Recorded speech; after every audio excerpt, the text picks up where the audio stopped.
मैंने ना कुछ साल पहले एक बुक पढ़ी थी लुइस हे की, how to heal your body. तो उस बुक को पढ़ने के बाद मुझे ये पता लगा कि हमारी बॉडी की बहुत सारी problems, almost every problem related है हमारे इमोशंस से, कि हमारे इमोशंस रूट कॉज हैं उन प्रॉब्लम्स का। और ये बात मेरे लिए बहुत ही शॉकिंग थी जब बहुत साल पहले मैंने इस बात को जाना। शॉकिंग के साथ साथ बहुत सरप्राइजिंग भी थी कि वो कहते हैं ना कि हम खुद क्रिएट करते हैं हमारे लिए, तो बीमारी भी कहीं ना कहीं किसी सबकॉन्शियस लेवल पे हम खुद ही क्रिएट करते हैं। तो मैं ये इमोशनल और साइकोलॉजिकल हीलिंग को समझना चाहूँगी कि कोई भी बीमारी जब आप पकड़ते हैं तो इमोशनली और साइकोलॉजिकली क्या होता है, और कैसे जब हम हमारे इमोशंस और साइकोलॉजी को फिक्स कर लेते हैं उस बीमारी से रिलेटेड, तो वो बीमारी चली जाएगी, आएगी ही नहीं। इसी चीज को हम होलिस्टिक हेल्थ कहते हैं। होलिस्टिक का मतलब क्या हुआ? मतलब हमें सिर्फ एक चीज को नहीं देखना है, हम सिर्फ फिजिकल लेवल पे एग्जिस्ट नहीं करते, हम एनर्जेटिक लेवल पे एग्जिस्ट करते हैं, मेंटल लेवल पे, इमोशनल लेवल पे, इंट्यूटिव लेवल पे, स्पिरिचुअल लेवल पे। जैसे कि पंचकोश में बताया जाता है कि हमारे 5 अलग अलग काया है। या तो हमें इन सब का ध्यान रखना है। सबसे पहले जो बीमारी है वो इमोशनल लेवल पे ही एंटर करती है। इसीलिए हम अपनी परवाह नहीं करते, हम अपने खान पीन की परवाह नहीं करते। हम इनफैक्ट खाने को एक कोपिंग मैकेनिज्म की तरह यूज करते हैं। उसका क्या मतलब हुआ?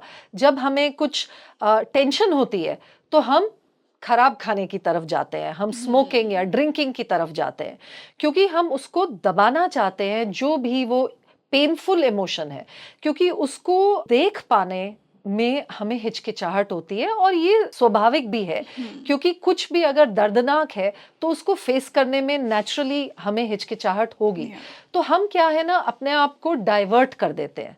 हम अपने आप को किसी दूसरी चीज की तरफ, या तो हम अपना फोन देखना शुरू कर देंगे, या हम कुछ ऑर्डर करके अरे आज तो समोसे मंगवा लो, या आज तो वड़ा पाव खाते हैं, या आज तो हम ये वाला चॉकलेट मंगवाते हैं, जो भी कोई मिठाई मंगवाते हैं। उस तरह हम अपने मन को डाइवर्ट कर देते हैं, क्योंकि हम देखना नहीं चाहते कि हमें अंदर स्ट्रेस क्यों हो रहा है, एंजाइटी क्यों हो रही है, हमें ये पेनफुल मेमोरी जो आ रही है, हम उसकी तरफ जाना नहीं चाहते, हम जो पेनफुल भावनाएं हैं उनको फेस नहीं करना चाहते। तो इस वजह से हम भागते हैं ये सब आदतों की तरफ, जो हमें थोड़ा सा टेम्परेरी रिलीफ देती है। क्योंकि वो समोसा खा के या रसगुल्ला खा के लगता है आज तो बहुत अच्छा किया, बट ये जो है ना, ये टेम्परेरी सोल्यूशन है। पर होता क्या है, फिर हम इसके एडिक्ट बन जाते हैं। फिर जब भी कुछ प्रॉब्लम होती है हम इन चीज़ों की तरफ भागते हैं। तो ऐसे हुआ है ये कि हम सब एडिक्ट हो चुके हैं। Food addiction is the biggest addiction, और कोई भी इस चीज़ को मानने के लिए तैयार नहीं है कि हम फूड एडिक्ट हैं। पर मुझे लगता है कि हम 99% लोग फूड एडिक्ट हैं। इसीलिए हम फूड को एक ड्रग की तरह इस्तेमाल कर रहे हैं, क्योंकि हम अपनी इमोशंस के साथ नहीं कोप कर पा रहे हैं। तो इसका रोल क्या है? देखिए, स्ट्रेस स्ट्रेस सब समझते हैं। डॉक्टर्स भी कहते हैं कि आधी ज़्यादा बीमारियां स्ट्रेस के कारण हैं। चाहे वो डाइजेस्टिव इश्यूज हैं, चाहे वो बीपी का कंट्रोल है, चाहे वो डायबिटीज़ है, डॉक्टर्स भी कहते हैं कि ये स्ट्रेस की वजह से है। तो देखिए, जब स्ट्रेस होता है ना, तो नर्वस सिस्टम में वो फील होता है। हमारे नर्वस सिस्टम के 2 भाग हैं। एक सिंपैथेटिक नर्वस सिस्टम, जो कि जब हमारे को स्ट्रेस होता है वो एक्टिवेट होता है। उसका मतलब क्या? जैसे कि जब हम जंगल में रहते थे, कोई जानवर आ गया, हमें भागना पड़ा या हमें उससे लड़ना पड़ा, तो इसे फाइट और फ्लाइट सिस्टम कहते हैं। तो ये एक्टिवेट हो जाता है। जब ये एक्टिवेट होता है तो डाइजेशन, रिलैक्सेशन, ये सब चला जाता है। इसीलिए जब हम स्ट्रेस में रहते हैं हम सो नहीं पाते, क्योंकि जब पशु सामने आ गया, जब जानवर सामने आ गया जो कि आपको अटैक करने वाला है, तो सोने की स्थिति नहीं है वो। आपको भागना है या आपको उससे लड़ना है ना? तो इस स्थिति में अब हम मॉडर्न लाइफ में, कोई जानवर नहीं है जो हमें अटैक कर रहा है, बट क्योंकि ये सिस्टम ऐसा बन गया है, सड़क पे traffic, financial difficulties, relationship problems, ये अवस्था भी हमें सिंपैथेटिक नर्वस सिस्टम स्टेट में भेज देती है। जब हम इस स्टेट में रहते हैं तो हमारा डाइजेशन नहीं होता है, हमारी हीलिंग नहीं होती है, कोई रेस्ट नहीं मिलता है, मानसिक लेवल पे भी, फिजिकल लेवल पे भी बॉडी को। तो जब ये दिन ब दिन, हफ्ता दर हफ्ता, महीना दर महीना और सालों चलता है, तो हमारी जो भी वाइटैलिटी होती है, जो शरीर की आंतरिक शक्ति है, वो डिप्लीट होना शुरू हो जाती है इस इमोशंस की वजह से।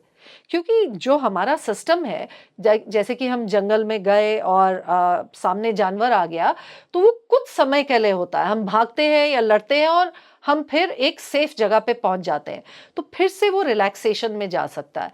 पर शहरों में कोई रिलैक्सेशन ही नहीं मिलता है सालों तक।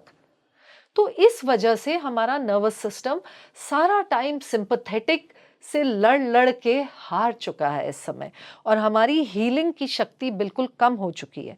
दूसरी चीज़, क्योंकि हम अब हमारी हैबिट्स खराब हो गई हैं, हम शराब या सिगरेट या जंक फूड की तरफ भाग रहे हैं अपने स्ट्रेस को हैंडल करने के लिए, उससे और प्रॉब्लम हो रही है। फिजिकल लेवल पे भी शरीर को कुछ भी नहीं मिल रहा है अपने आप को हील करने के लिए। तो ये जो क्रॉनिक डिजीजेस इतनी बढ़ चुकी हैं इस समय हमारे देश में और विश्व में भी, इसका कारण यही है कि हम स्ट्रेस में रह रहे हैं बहुत ज़्यादा, और जो हमारी इमोशंस हैं वो इतनी ज़्यादा हमें ओवरवेल्म कर गई हैं इस समय कि हमें समझ ही नहीं आता है कि हम क्या करें। तो जो दूसरा भाग है नर्वस सिस्टम का, वो है पैरासिम्पैथेटिक नर्वस सिस्टम। जब वो एक्टिवेट होता है तो शरीर रेस्ट में रहता है, डाइजेशन ठीक से करता है, डिटॉक्सिफिकेशन करता है, हीलिंग करता है। पर वो शरीर को समय ही नहीं मिल रहा है, क्योंकि वो हर समय लड़ाई के लिए तैयार खड़ा है। हमारा मन लड़ाई के लिए तैयार खड़ा है, हमारा शरीर लड़ाई के लिए तैयार खड़ा है। तो उसमें कोई रेस्ट, कोई रिलैक्सेशन, कोई पैरासिम्पैथेटिक को टाइम ही नहीं मिल रहा है हमें हील करने का। तो इस कारण से हमारा शरीर जो है इस समय ग्रस्त हो गया है ये सब बीमारियों से। और जितनी एज बढ़ती है, इट्स नॉट कि एजिंग से कोई प्रॉब्लम है, एजिंग तो एक नेचुरल प्रोसेस है शरीर का। पर प्रॉब्लम ये है कि जो अक्यूमुलेटेड टॉक्सिसिटी, अक्यूमुलेटेड स्ट्रेस इतने सालों का जो जमा किया हुआ है, वो फिर ब्रेकडाउन पॉइंट पे पहुंच जाता है 40-50 की उम्र में, और ये सब बीमारियों से हम घिर जाते हैं। और हम ये नहीं सोचते कि इसका कारण क्या है, ये क्यों हुई। हम सोचते हैं कि हमें कुछ समय के लिए कोई टेम्पररी रिलीफ मिल जाए, तो इसीलिए हम दवाई खाते हैं, और फिर हमें वो दवाई हर रोज खानी पड़ती है। कभी आपने सोचा कि अगर ये दवाई आपको ठीक कर सकती, तो आपको ये रोज क्यों खानी पड़ रही है? जैसे कि डायबिटीज, जैसे कि थायराइड, हाई ब्लड प्रेशर, इसकी दवाई हमें रोज खानी पड़ती है क्योंकि वो टेम्पररी, जैसे ब्लड प्रेशर। ब्लड प्रेशर क्या है कि हमारी ब्लड वेसल्स में कुछ जम गया है या वो स्टिफ और हार्ड हो गई हैं, तो वो ठीक से ब्लड प्रेशर नहीं मैनेज कर पा रही है ना, वो ठीक से एक्सपैंड नहीं हो पा रही, इस वजह से ब्लड प्रेशर बढ़ता है। तो प्रेशर वेसल्स के दीवारों पे ज़्यादा बढ़ जाता है क्योंकि वो एक्सपैंड नहीं कर पा रही, वो फ्लेक्सिबिलिटी कम हो गई है। लेकिन हम ये नहीं सोचते कि उसकी फ्लेक्सिबिलिटी कम क्यों हो गई। वो गलत खान पान की वजह से, वो ज़्यादा तनाव में रहने की वजह से उसकी फ्लेक्सिबिलिटी खो दी है। लेकिन डॉक्टर क्या कहता है, ये दवाई ले लो, 24 घंटे के लिए फ्लेक्सिबिलिटी आर्टिफिशियली बढ़ जाएगी। वो एक दवाई देते हैं वेसोडाइलेटर फॉर एग्जाम्पल, उससे वो वेसल्स डायलेट हो जाती हैं आर्टिफिशियली कुछ समय के लिए। पर वो कुछ समय के बाद उस केमिकल का प्रभाव कम हो जाता है, फिर हमें वो दोबारा लेनी पड़ती है। तो इस तरह हम क्रॉनिक पेशेंट बन जाते हैं बीपी के। लेकिन अगर हम देखें कि उसको हम वेसल को दोबारा फ्लेक्सिबल कैसे बना सकते हैं, ये एक सेल्फ हीलर का प्रश्न है। हम उसको पानी की मात्रा ज़्यादा देके, जैसे कि हमने पहले बात की, हम उसको रिलैक्सेशन देके, प्राकृतिक खाना देके, टॉक्सिन्स कम करके हम उस वेसल को दोबारा नई की नई फ्लेक्सिबल बना सकते हैं, जिसमें कि बीपी ना हो। मैंने खुद अपने आप का बीपी कम किया, और मैं दवाइयों पे थी, और अब मैं काफ़ी साल से दवाइयाँ नहीं ले रही हूँ, जबकि मेरी उम्र बढ़ रही है, घट नहीं रही है। तो डॉक्टरों के मुताबिक मुझे बीपी बढ़ना चाहिए, दवाइयाँ इंक्रीज़ होनी चाहिए। पर मैंने अपने आप को दवाइयों से छुटकारा दिलाया, ना सिर्फ हाई ब्लड प्रेशर पर और एक ऑटो इम्यून कंडीशन जो मुझे हुई थी, जो मेरी नानी जी में थी और मेरी छोटी बहन में भी आई और फिर मुझ में आई, और मुझे डॉक्टरों ने कहा इसका कोई इलाज नहीं है, ये एक ला इलाज बीमारी है और आपको पूरी ज़िंदगी दवाइयों पे निर्भर रहना पड़ेगा। और वो दवाइयाँ भी काफ़ी स्ट्रॉन्ग थी, जैसे कि स्टेरॉइड्स, इम्यूनोसप्रेसेंट्स, पेन किलर्स। और मैंने डॉक्टर से पूछा कि अगर मैं ये दवाइयाँ ना लूँ, मान लीजिए कि अगर मैं ये दवाई ना लूँ तो क्या होगा? तो उन्होंने कहा कि 10 से 15 साल में आपके जोड़े सारे डिफॉर्म हो जाएंगे और आप व्हील चेयर पे बैठना पड़ेगा आपको, और आपकी सर्जरीज होंगी ठीक करने के लिए, और आपकी लाइफ भी शॉर्ट हो जाएगी। तो डॉक्टरों ने मुझे बेसिकली ये बताया कि मैं बिल्कुल भी एक नॉर्मल पर्सन की तरह नहीं जीवन व्यतीत कर सकती दवाइयों के बिना। पर आज इस बात को 17 साल हो गए हैं और पिछले 5 साल से मैंने कोई भी दवाई नहीं ली। वाह! और ये सब सेल्फ हीलिंग से पॉसिबल हुआ है। मुझे 14 साल लगे ये पूरा जानने में कि अपने आप को मैं कैसे ठीक कर सकती हूँ। मैंने काफ़ी किताबें पढ़ी, मैंने काफ़ी मिरेकल्स के बारे में सुना कि कैसे लोगों ने अपने आप को ठीक कर लिया, अपनी मानसिक शक्ति से, अपने फूड से, अपनी लाइफस्टाइल, अपनी हैबिट्स बदल के। तो सबसे ज़्यादा बेनिफिशियल क्या था आपके तो लिए? मैं इन सबसे बहुत प्रेरित हुई अच्छा। और फिर मैंने धीरे-धीरे इसको अपने जीवन में इसको अडॉप्ट किया। अडैप्ट किया, इसको अपने जीवन में मैंने उतारा और मैं इस पे चलना शुरू हुई। ये कोई एक दिन की बात तो है नहीं। अगर मैं आपको कहूँ कि आप अपना खाना ठीक करिए, वो ओवरनाइट तो नहीं होगा।